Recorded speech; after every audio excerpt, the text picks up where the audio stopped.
So Brad Peterson, great to be with you. Thanks for having us here at your place. So I want to start by sort of framing you a little bit, because as anyone who's read your bio knows, you are both CIO and CTO, which is relatively rare. And when we were talking about this, one of the things you mentioned is kind of this East Coast, West Coast dynamic, given your own career.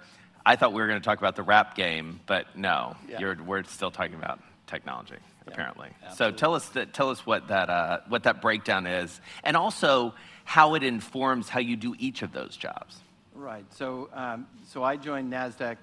Now it's coming up on 6 years, and out west, the CTO job is the job that builds the products that you sell to customers, and out east, it's the job that works for the CIO that oftentimes does a lot of the architectural deep thought. And it's interesting, when I came to this job, we are as you heard from Nelson, we're in the technology business. We sell to other exchanges. We make a technology product we package that we use ourselves, but we actually sell it. So I do have the role of CTO, and to not cause confusion between the East Coast and the West Coast, it's important because out here the CIO job has everything in an enterprise, and that's because a lot of the firms out east are traditionally, like the banks, didn't necessarily sell technology. So the CIO job it conveys really the full breadth of what I do. So I do have what Ben was talking about. He's the CIO for Google. He handles all of the internal systems, applies all the technology, uses all the things, the capabilities that Google produces. So I have the same opportunity because we own and operate exchanges in the US and in Europe, and then we also sell some of the products that Nelson mentioned. If you go public on Nasdaq, our board portal and our IR. So we run all the internal systems to make Nasdaq go like most CIOs. So that's kind of and I thought it was important because if you're on one coast or the other, it's really confusing. What is the CIO job? Right. And I want to come back to the global footprint in a second, but before we get to that, talk a little bit about this kind of, for lack of a better term, sort of eating your own dog food, as it were, like you're using the products that you're ultimately selling. Do you end up sort of testing them in a different way? Do you end up having different conversations with some of your customers owing to that? Well, we used to think that everything internally was where we would really test the capacity, the scalability of our systems. Yeah. And the U.S. market is very unique, it's very competitive, and it's very active. What we're seeing now, though, which is an interesting shift, that some of our customers are adopting some of the new technology first, and then we're bringing it in. So you're learning from them. Yeah. So it's more balanced, and we find that kind of exciting because we're a global provider. So you can actually have different regulators. Like in Singapore today, Singapore is very interested in the cloud. Right. And they want to move their financial infrastructure to the cloud as fast as possible now. They were very conservative. They've flipped. So we have an opportunity to say, okay, if there's a regulator and our customer are now in sync, we might be able to move a little bit faster there. So we're using that as a global, I would say, innovation, sampling and looking who's ready to go.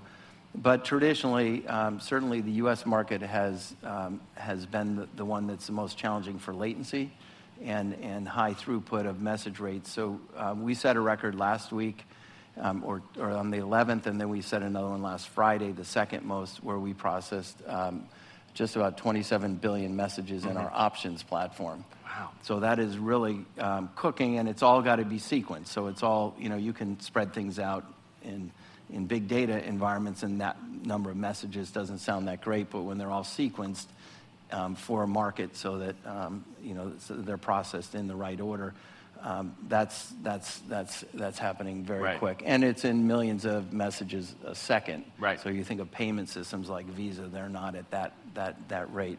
So that's probably some of our secret sauce that the U.S. market helps us engineer, and then we have confidence when we go to any other market that they're usually not going to be as as performant or challenging. I want to go a little deeper on something you mentioned about the cloud, which is, and that has been, I think, top of mind for anyone, even especially maybe investors, as we have listened to so many reports from some of the big tech companies about cloud. It's growing, it's not growing as fast, maybe it is, depending on who you hear from. You alluded to the fact that regulators maybe have been a little bit more reluctant about the cloud, certainly at different places around the world. Where are we right now, and are we at an inflection point where the cloud becomes more viable, especially in your business? Yeah, so specifically if we talk about financial services, it has been, so the U.S. has been ahead generally in cloud adoption, and financial services in the U.S. has been behind in general for cloud adoption. So cloud overall ahead, but financial services lagging. Yeah, behind. And so a lot of, who jumped on Amazon first were not financial services firms. That's changing very quickly. You also, though, had international, because there wasn't the availability of the cloud, and that investment is happening right now. So now you have availability globally.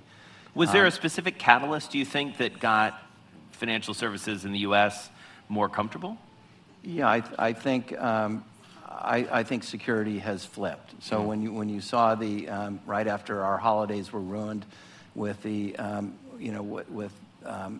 our favorite vulnerabilities, and we learned that the cloud providers had already patched 6 months before. I think that really was for boards. All the CIOs had to talk about those vulnerabilities and how they were going to patch, and yet Google and Amazon had already done the patching for us. I think that was a real turning point. But then coming back to regulators, I mentioned Singapore. So you have some that are enlightened and they're moving out there, and some they're getting pushed because of cost cutting in governments. So regulators are ultimately part of a government structure. They have cost pressures like all of us. So ironically, some of the regulators that say you can't go to the cloud if they're regulating financial services are themselves going to the cloud. So the CIO of the regulator is, the CFO is saying you need to cut costs and you need to modernize. So can you go to the cloud? So I think that's the... And suddenly they're a little more amenable then. Yeah, maybe. And suddenly all the regulators start to learn internally from the CIO, and that's happening at the SEC. Right. FINRA as well, FINRA regulator in the United States. Steve Randich really adopted AWS and was a leader. So you find these pockets. That helps, so now the regulators get comfortable that their own systems are on it. Right. And then, of course, some of the regulators have been hacked. So they're faced with how did we get hacked, and it turns out they weren't that good at security either, and the cloud providers are probably better if you do your work and your homework and put it in You've done place. this a lot. It turns out they weren't as good as they thought they were. I like that. It's a very gentle way to, very, very politically correct way to put it. All right, so we've talked a little bit about this global footprint, and I want to go down into that a little bit, because when we were talking backstage, and even when we were talking in prepping for this, you had some interesting observations around talent specifically, and I feel like if we were to take a survey of this room, talent has got to be top of mind for everyone, where they get it, how they retain it, and especially for people who are all over the world, they're probably seeing that challenge manifest in different ways. You guys have an amazing global footprint, as we've talked about. How do you essentially sort of jujitsu that a little bit, use that to your advantage? Yeah, and last night we had a small dinner here with some of the folks that are in the room, and we were talking about talent. Half of the group was from the Bay Area, and just all the lamenting about how tough it is to retain, and how much a lot of the folks are mercenaries. They're after the next great company. So the employees are. The employees, yeah. And I don't want to overgeneralize about the Bay Area, because it is the place that has the most talent, but it is hard to build and sustain a company just in the Bay Area. So it was interesting to hear some of the founders talking about their strategy, one being going to the Netherlands. There were two that said the Netherlands was a great place to go. And why the Netherlands? Just really good talent. Yeah. And even if you're one in Amsterdam, one a couple of hours outside of Amsterdam. So you get folks who want to come to work for your company for the long run, not necessarily just for a stint. I think the other one is Josh, who was on stage. If you've ever been to Silicon Slopes, it's a great, there's great companies coming out of there. There's critical mass now. And the workforce, he was saying, is one of the most educated and the youngest. So you get a demographic that is, and by definition of what's happening in Salt Lake City, a lot of folks are moving out of the Bay Area. So there's a lot of talent inflow, and then there's a lot coming out of the universities. But it was also, there are cities in the U.S. that are untapped, and I think what may have gone wrong with Austin is Austin was only a second location for all the big tech companies. So unlike, I think, Salt Lake City, where they are a headquarter company of tech companies, Austin hasn't seen the scale of the founders and the entrepreneurs and the next generation feeding off itself. So I think this notion of there may be a couple of other cities that you can draw on. And then globally, what we've found, and it's not the best, I will tell you, it's not the best, it wouldn't be my first choice of our configuration. We happen to be scattered all over the world because of acquisition. Yeah. So we're in Sydney, we're in Stockholm, we're in Vilnius, Lithuania, we're in Calgary. We're really not in the Bay Area in a big way. What we found to be an advantage, though, is we can localize who our competitors are, who's interested in our good employees, and we can tailor that to be competitive. And we're not always the top firm to work for, but we strive to be one of the top firms. And in Stockholm, that is our largest group of engineers. We're in the process of trying to acquire another company there that has a location up in Umeå, which is almost the north, you're way up there. But everybody knows that. Yes, but it's a captive university town. So people like to live there. They're outdoorsy, and we think that's going to be a great asset. We're going to keep it, and we plan to grow that. Yeah. So I think this notion of, well, how do you build systems when you're spread out all over the world? And that's maybe the advent of microservices and well-formed APIs that Amazon really blazed the trail on. You now can take complex systems and break them apart and have teams that may not know each other as well, but you can give them ownership. And when they have ownership, and they're not just doing the QA job, they're not just doing the support job, but they're actually building product, that's when you start to see the culture grow, and I think people want to stay then. All right, 1 minute left. Yep. I'm going to tee you up to make a provocative pitch for 5G, and then people can ask you about it more during a break or something. You're very bullish on 5G in a world that may be a little skeptical.